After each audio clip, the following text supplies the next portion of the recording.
So the final fight card of the year, UFC Fight Night Cannonier versus Strickland, just wrapped up, and there's going to be no more UFC for like 3 more weeks. I don't know what I'm going to do with myself, but I do have a lot of ideas for content. Unfortunately, I don't have like 15 videos worth of content in my head, but I'm going to be trying to pump out content over the break anyways. But yeah, so the MMA guru likes to make these sort of videos, and I kind of want to get into them as well. So I'm going to be talking about future matchups that I think could be made after the UFC Fight Night Cannonier versus Strickland card.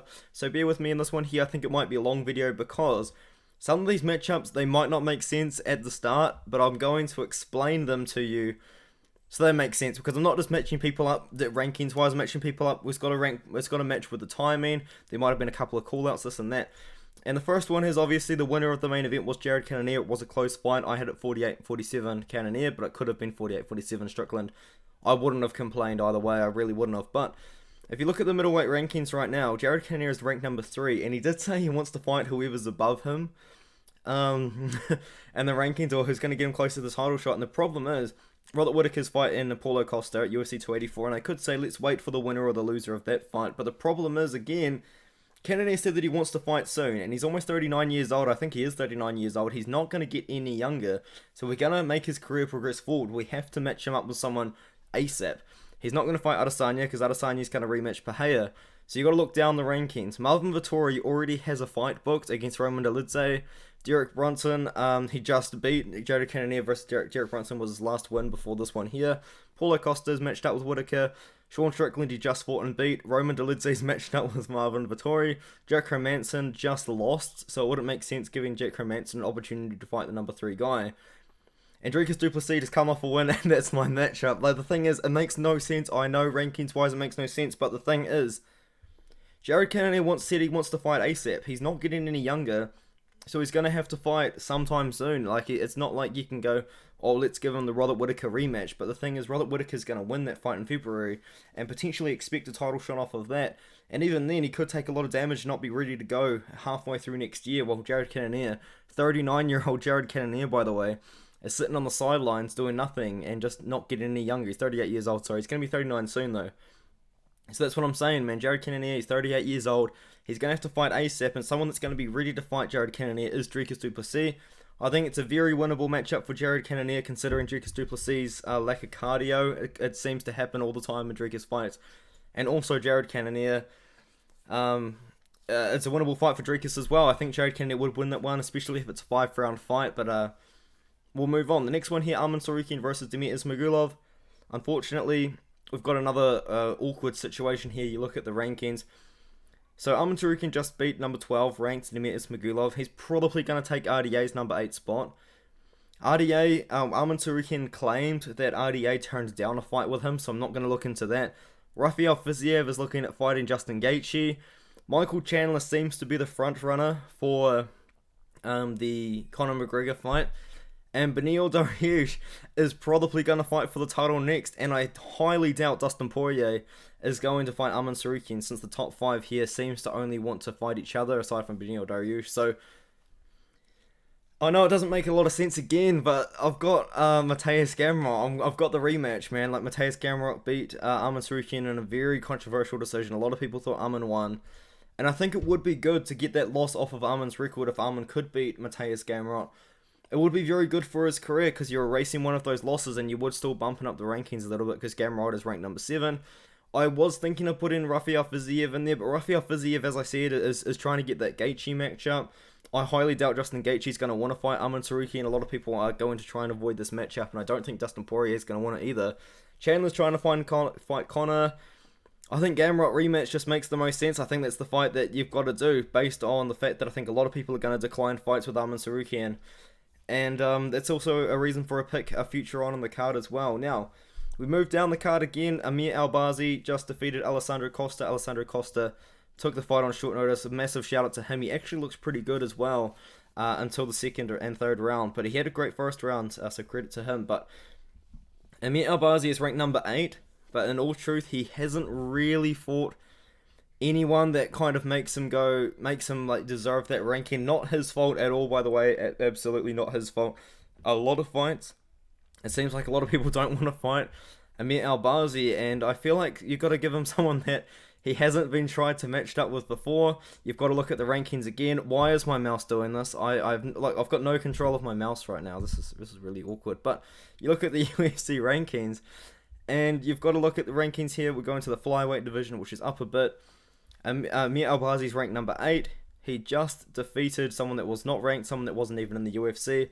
I think he might move to number 7 or stay at number 8.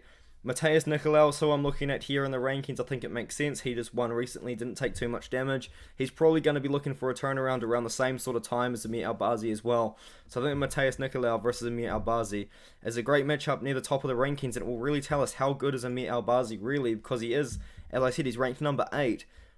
But he hasn't beaten anyone ranked, you know what I mean? Not his fault, as I said again, not his fault at all, but it's about time we give Amir Albazi someone that's going to test him, in my opinion. We move down to Alex Caceres, just beat Julian Erosa. Alex Caceres has already had a shot at the rankings recently. He recently fought and lost to the featherweight champion. You're not going to be able to see the featherweight division. It's not the featherweight champion.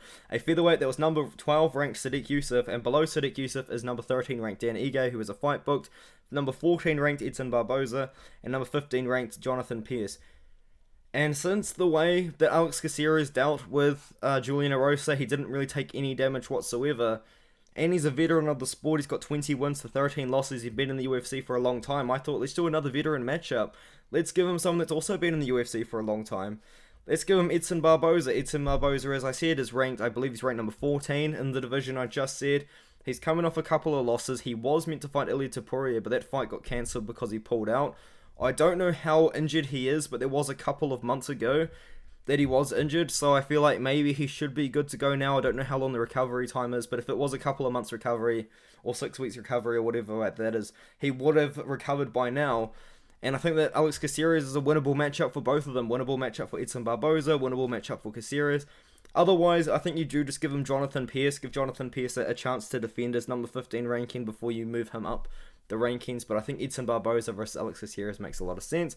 Drew Dober called out Jalen Turner. He made my job easy because I am going to try and give him that matchup. And I know you might say it makes no sense ranking-wise whatsoever. Why are you doing this? It seems down to the same Amir Albazi sort of situation. Jalen Turner is the number 10 ranked guy, but he's got no wins over anyone in the rankings right now. I understand at the time that Jalen Turner was getting these wins, he was beating them when they were ranked, and he was ranked himself. Like, he beat Uros Medics, and that was a really good win. And he beat Jamie Malaki, and that was a really good win at the time. And you beat Brad Riddell, but Brad Riddell and Jamie Malaki both have lost since. I think Malaki bounced back with a very close win. But the point is, he's number 10 ranked, but he hasn't really defended that ranking spot yet, so I'm going to give him the opportunity to do it as well. And another thing about this fight is that Jalen Turner is actually injured right now, or he was injured as about of a month ago. And I feel like to get him to come back out of an injury, I think you've got to give him a winnable matchup, and I do think that Drew Dober is a very winnable matchup for Jalen Turner. I think it's a slight step up in competition as well. I know Drew Dober did lose to Brad Riddell, but I do think Jalen Turner is a fight that makes sense.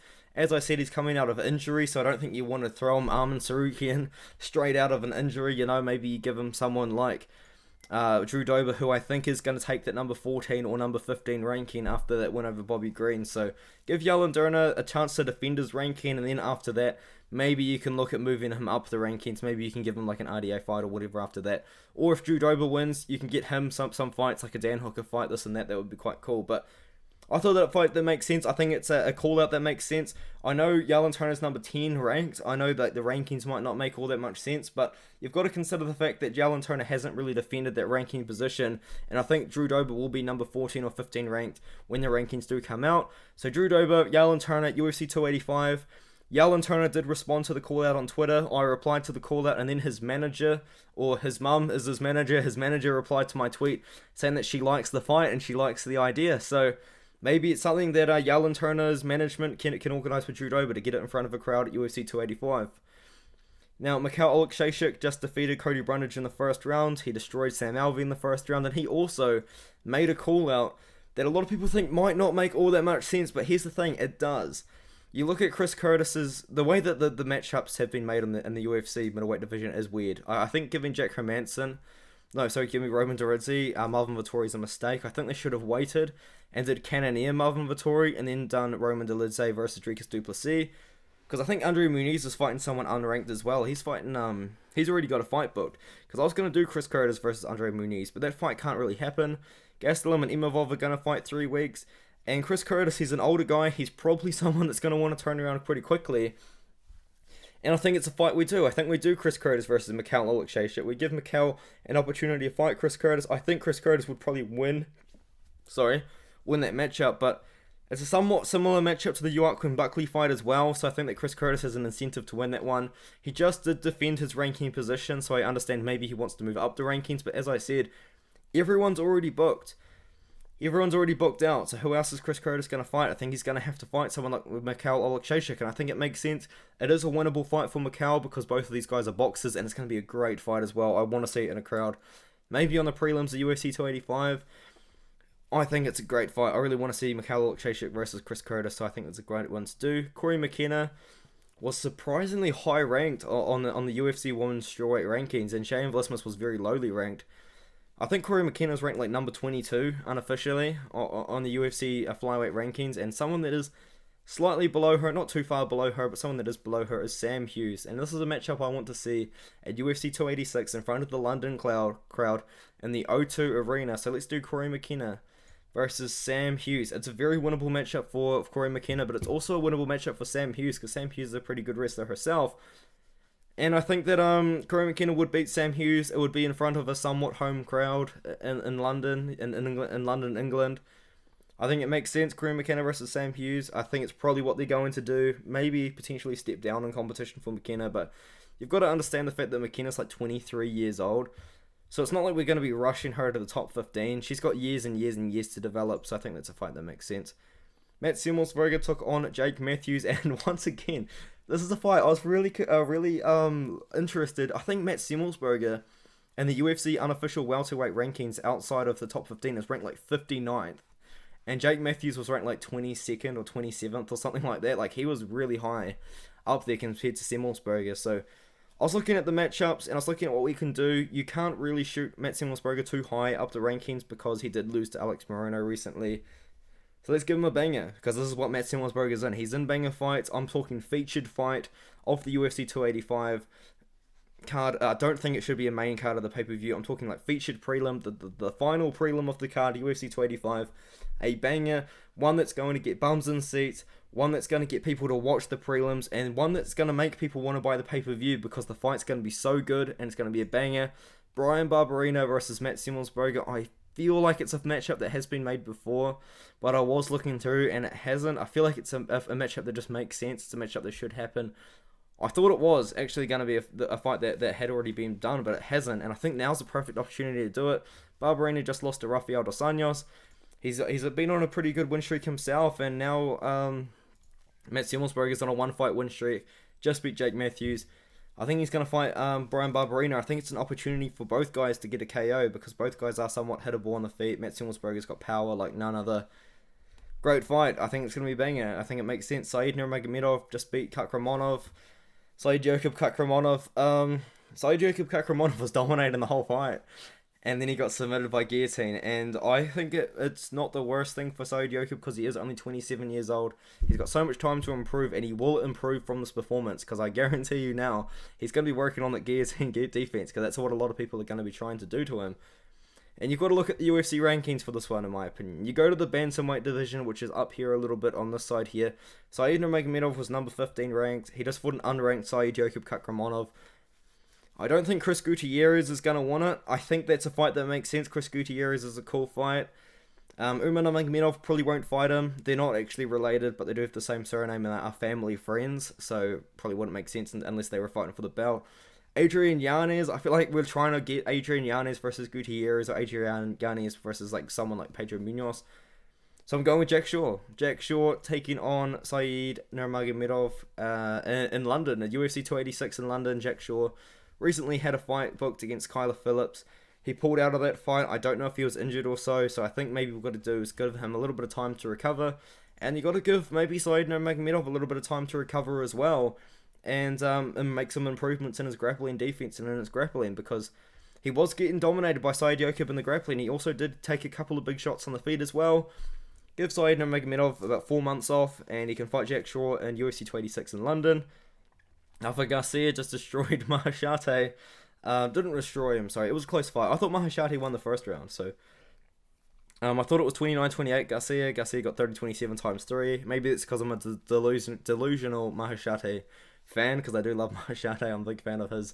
He did let me down a little bit, though. But Rafael Garcia, I can't actually look at the rankings because I don't have it brought up. But he has lost to Chris Gudishmarker before, which does kind of hurt his chances of moving up the rankings too much. And I think he was coming off a loss as well. So I don't think we shoot Rafa Garcia. Yeah, he lost to Drakkar Close on short notice. It was a good fight for him, though. But I don't think we shoot him up the rankings too much. But we are going to move Rafa Garcia pretty far up the rankings here. And I've got Rafa Garcia taking on Mark Diakese. I think this is a fight that makes a lot of sense. And once again, UFC 286 in London in the O2 Arena. One of the early prelims, or maybe one of the first prelims off the card. Mark Diakese coming off a loss to Michael Johnson. He's going to want a bit of time off. Rafa Garcia just took a lot of damage by Maheshate. He's got that big cut he's going to want to heal over. So Rafa Garcia taking on Mark Diakese makes all of the sense in the world to me. In London, and another matchup I was looking at unironically was actually Rafa Garcia versus Jai Herbert. So maybe you could do one of those matchups in London. Now, Hanat Fakhrinidov versus Brian Battle. Hanat Fakhrinidov, he's now 2-0. He's now had 2 very dominant decisions. I did think about killing him off as a prospect, and it's kind of what we are going to do with this matchup here. Because he is 31 years old.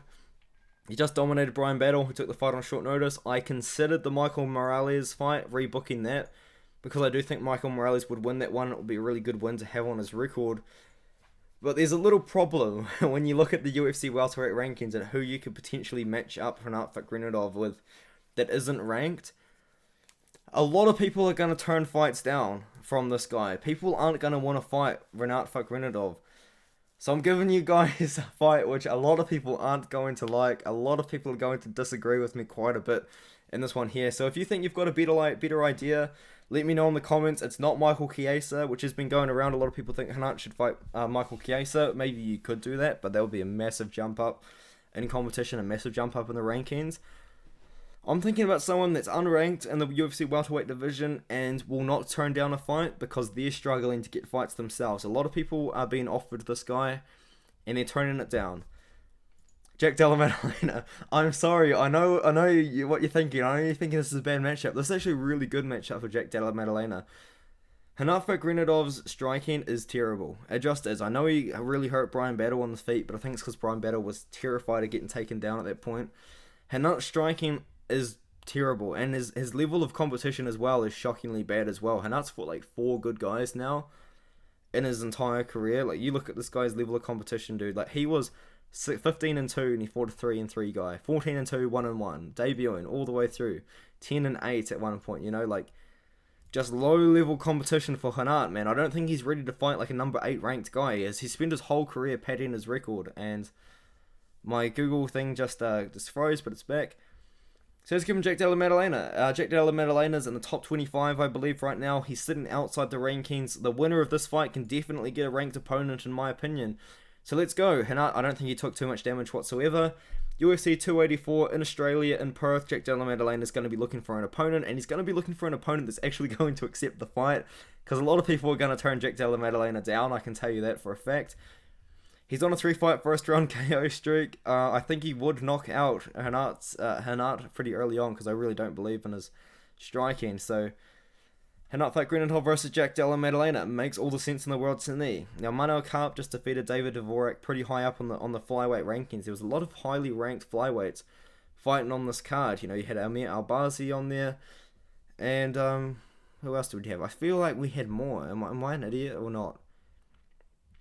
We didn't. But anyway, Manuel Karp defeated David Dvorak. He's going to be wanting to move up the rankings a little bit. So he just defeated the number 9 ranked guy. I'm looking at who's ranked number 10 and 11. Now, Manuel Karp was meant to fight Sue Mutajiri at one point. I think that fight fell through. I want to rematch that, rebook that fight. Sorry, I think that's a cool fight. I think Manuel Karp would win that one by KO. But what is Tim Elliott doing? What's he up to these days? He's 35 years old. He hasn't fought for a very long time. He defeated Tagir Ulanbekov in March of this year, so 9 months ago.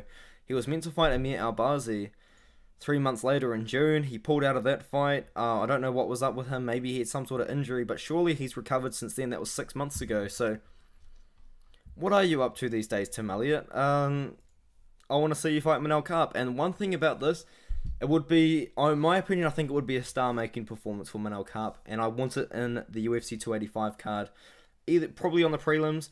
Because the thing is, Tim Elliott, people love Tim Elliott. I fought, sorry, I didn't fight at all. Sorry, I'm an idiot. I went to a live event. Where is it? Where he fought Ben Nguyen. And this was in Auckland, New Zealand. And obviously I'm in New Zealand. And people were cheering Tim Elliott a lot. Tim Elliott walked out and he was cheered. I think it was just because he come off that Demetrius Johnson fight. But people were cheering for Tim Elliott. People do love Tim Elliott. And I feel like that's still got a hold a little bit, you know what I mean? So I want to see Tim Elliott in the crowd. I want to see him fight Manel Kape. If Manel Kape can finish Tim Elliott, I think it would be a star-making performance and would really boost his stock. So let's do Manel Kape versus Tim Elliott, UFC 285 on the prelims.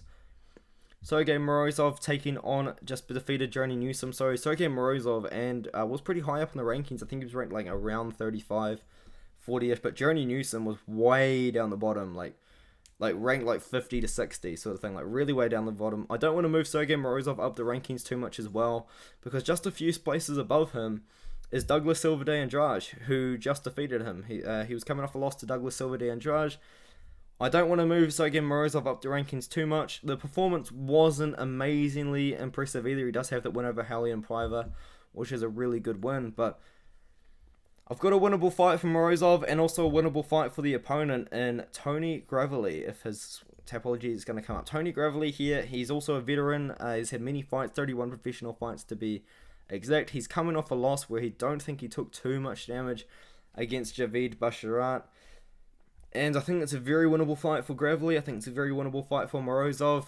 Just probably put it on an Apex fight night, maybe like prelims of the Apex fight night, something like that. But yeah, let me know what you guys think. I know it's a pretty long video, but I really did have to explain some of these decisions I was going to make, because I know Cannonier versus Dricus du Plessis doesn't make all that much sense. I do understand that. But Cannonier wants to fight soon, and if he doesn't want to have to wait until February for a winner or a loser of a bout, he's going to have to fight now, and he's going to have to fight Dricus du Plessis. So I think that's a fight that makes sense, just because of that. And then even then, you've got the situation with Arman Tsarukyan. Like, who's going to want to take on an Arman Tsarukyan fight? Because I know Rafael Fiziev won't want it because he wants to fight Gaethje. I know Gaethje's not going to want it. I know Dustin Poirier's not going to want it. I know Michael Chandler's not going to want it. So I don't know what you do with Arman, man. I think you just got to give him that rematch with Mateus Gamrot. So let me know what you think in the comments. I really do appreciate the watch. I've got many plans coming up, especially Dana White's Contender Series videos as well. So yeah, stay tuned, man. Stay tuned. If my thing is